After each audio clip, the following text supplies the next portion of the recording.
This is KL Wells with the community conversation this week. So I've been thinking about this just a little bit because my wife is on a road trip headed down to visit friends in Reno that she's known for 30 years, and then off to Phoenix to play golf with friends that she's known over the last, I guess, 5 years or so. And so one of the things I wanted to talk about today was the power of friendship and how critically important it is for all of us to have really great friends in the midst of all the things that we're dealing with in life. And particularly when we're dealing with loving someone deeply who has a substance abuse disorder. So, one of the things that I think about in this arena is if you took out a piece of paper right now and wrote at the top of the piece of paper, who inspires me? Who truly inspires me? Who do I know currently in my life who inspires me? Who do I know that's been in my life that may not be in my life now, may have passed, may have been a distant friendship or colleague, somebody who truly inspired me at that time? Who do I know from afar that inspires me? Could be a global figure, could be somebody that you've seen on a podcast or YouTube, or anybody that kind of springs to mind. And write those names down, capture them. And then when you've got a few names to work with, like originally when I started to do this, I wrote down my grandmother, I wrote down my dad, I wrote down some of the CEOs that I'd worked with throughout the years that truly inspired me. And I wrote down people that I have been paying attention to for quite a while, like, Brene Brown and Tony Robbins, and people that have been in and out of my life through the years that have left an indelible mark in a very, very, very positive and profound way. And so let's just assume that you've got 3 names written down. And next to those names, what I want you to think about is, and write down is, what are the qualities and characteristics of those people? Why did they get on your list? What is it about them that makes them inspirational for you? Take a moment, pause, breathe, think about it. What is it about them? Are they calm in the midst of the storm? Are they just wickedly smart? Do they have a profound caring for others? Do they have a really resilient mindset and go get 'em attitude? Are they somebody who cares for others when sometimes those others don't even know they're being cared for? Are they a global figure that really they're wired a little differently for global impact and making a difference in many, many lives, lifting people from the place that they are to the place that they want to go? What is it about them that made them somebody that inspires you?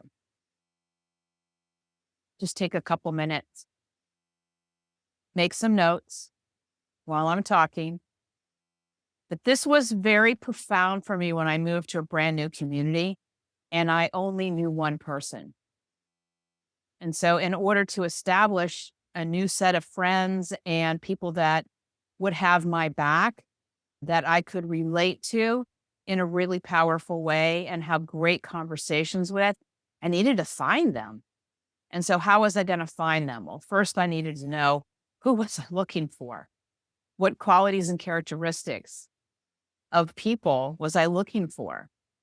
And there was one other question I asked myself along the way, which was also, who do I hold in really, really high regard? Really high regard. And that question felt just a little different than who is inspirational to me. And so again, I wrote that question down. I sat down and thought of people that I held in really high regard. I had an uncle way back when who held in really, really high regard. He inspired me, but also he just had this presence about him from a very profound sense of who he was in the world and what he was up to. And so I regarded him quite highly. And then again, write down some names and then follow those names with what are the qualities and characteristics about that person that they've hit your high regard list. And as you kind of tumble through these qualities and characteristics, people who hold a sense of calm in the midst of a storm, people who are engaging and learning as a way of being. I'm a huge learner myself personally.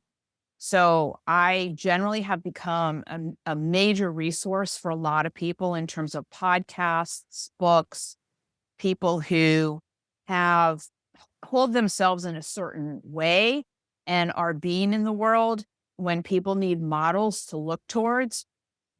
And so I want to be around people who can have conversations with me about the things that they're reading, the things that they're listening to, YouTube videos that they're watching that are positive, uplifting, and significant in helping them to create the tribe that they want to create.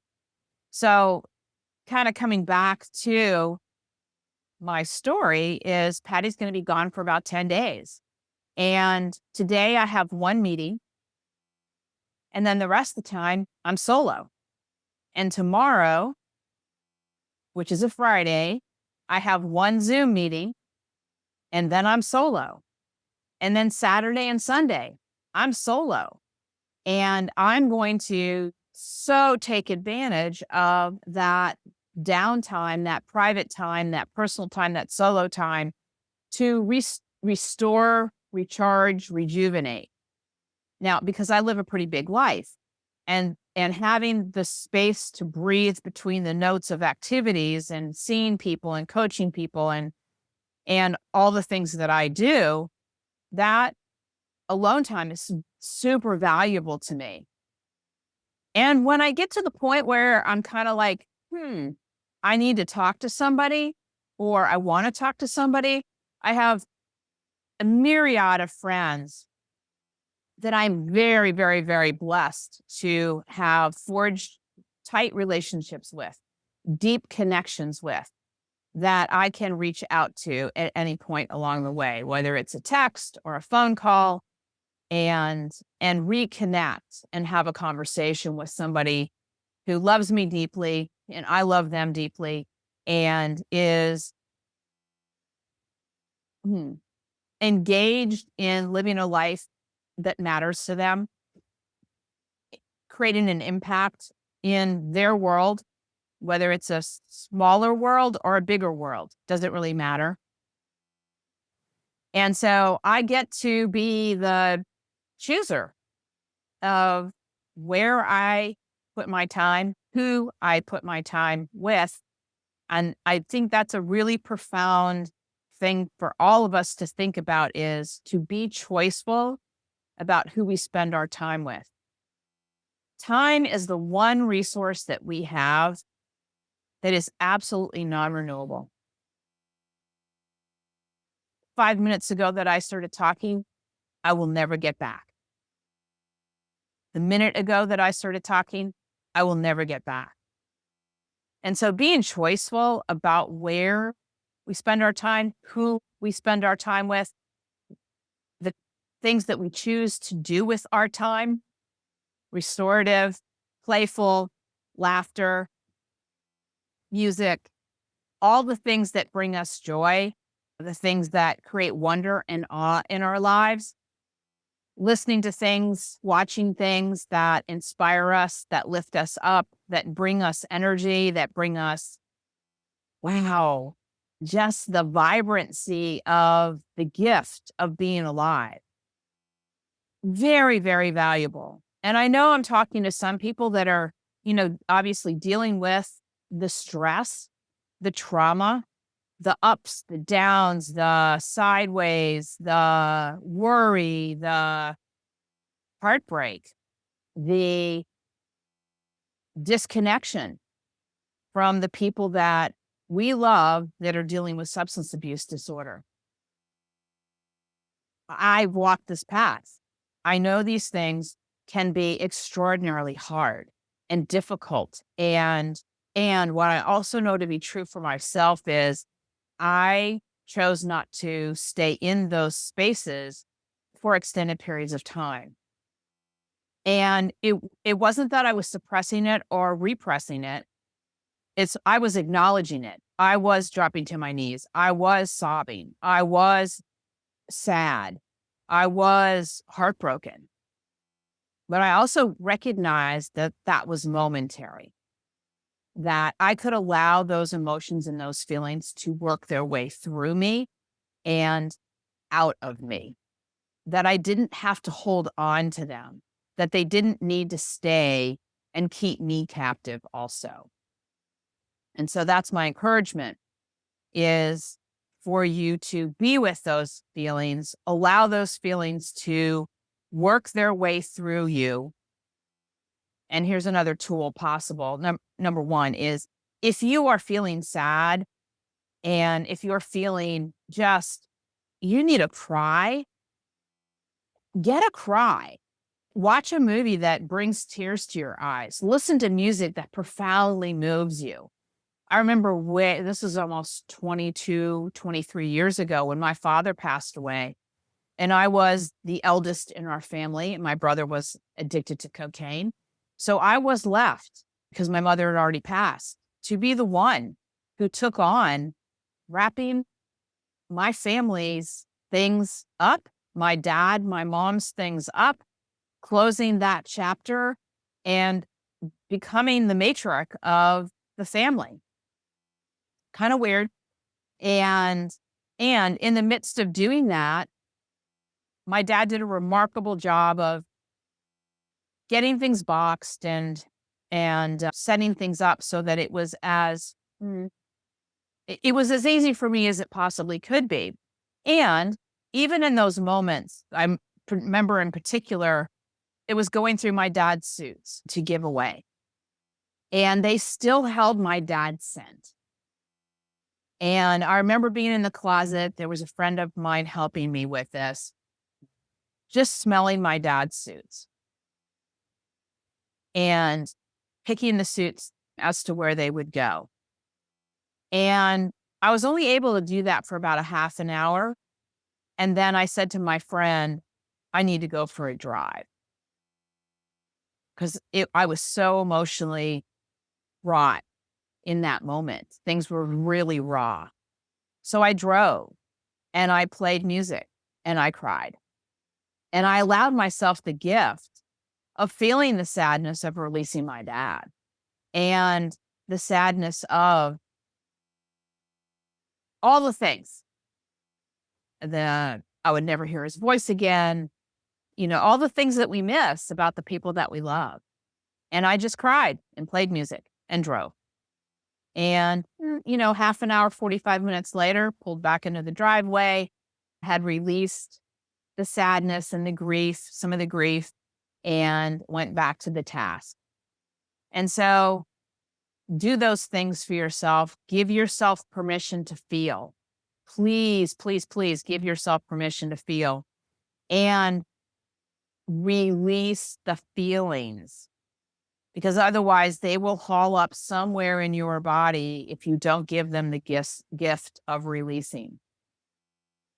For some people, it might be really helpful to actually journal, to write things out.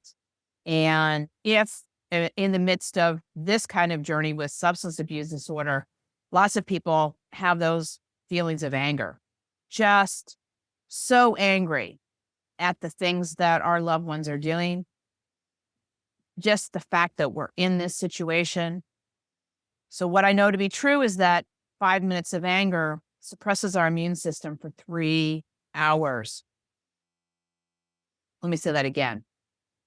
5 minutes of anger suppresses our immune system for 3 hours. We can only afford to be angry for so long. Otherwise, we're going to get sick. It will make us sick. And so my encouragement to a lot of my clients is be angry, go, beat something up, beat a pillow up, go play racquetball, go chop wood, do something physical to release that anger. And then at the same time, you might want to journal. You might want to just write it all out. Everything that's going through your head, just dump it out on paper. And that's another way to release it from your body. That's super helpful. And some people may be really, really important to just dump it out on paper and then burn it. Complete it. Write it and burn it and let it go. And every time you do that, you get a stronger muscle. And then be aware of what you're feeling. Check in with yourself throughout the day, no matter what's going on. I really encourage people to be aware of what are their feelings? What are they thinking that's actually leading to tightness in your chest, sweaty palms, and anxiety that's kind of building up inside? Be aware that these things are happening. And when you're aware, then you're at choice as to what you can do. So circling back around, I'm aware that right now I feel a little giddy that I've got some time to myself. And I'm also aware that I'm going to go visit a client. I'm going to be super excited to see her and find out what she's up to and how I can be of service to her today. And then I'm going to do some writing today. And I'm going to do some checking in with others through emails and all the things. So again, who you surround yourself with is who you become. 95% of your success or failure is directly determined by who you surround yourself with. And hang on one second. I had a quote that I wanted to share. And this kind of comes from the world of moms and grandmas, but you show me your friends and I'll show you your future. And so what's the future that you want to move towards? I chose a future of thriving in the midst of the chaos of my son's addiction. And so I built a tribe around me that was in that same space. No matter what was going on in their lives, we each had each other's backs. We could talk to each other about the toughest of things. We could be vulnerable with each other. We could cry with each other. We could laugh with each other. We could be incredibly grateful with each other. And that was the tribe. That was the future that I was creating for myself. And one more thought here. Our phones. Our phones are designed for addiction. Our phones are designed for addiction. There are dopamine hits every time you get a like, every time you get a thing, every time you get a notification, so on and so forth. So one thing I would recommend relative to your phones, you can program your phones to send you positive, uplifting, great YouTube videos and all the things, because your phone pays attention to what you pay attention to. And so my phone, every day, I'm seeing great quotes. I'm seeing great YouTube videos. I'm seeing funny cartoons or funny things that people do. I am awash on my phone when I'm giving it some attention in things that lift me up, that make me laugh, that bring me joy. So, what are your phones programmed to send you?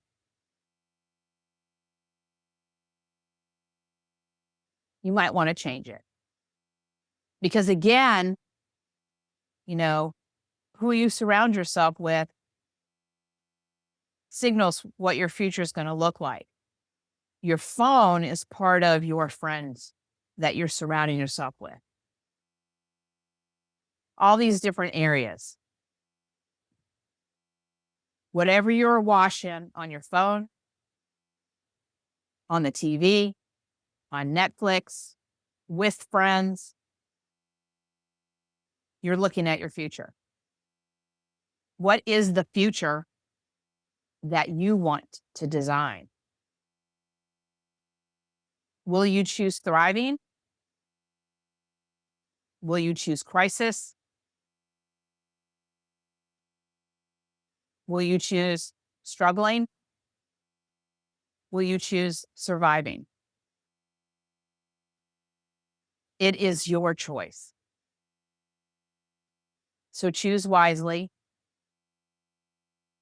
to live the life that you want to live. Your friends will indicate to you who you will become.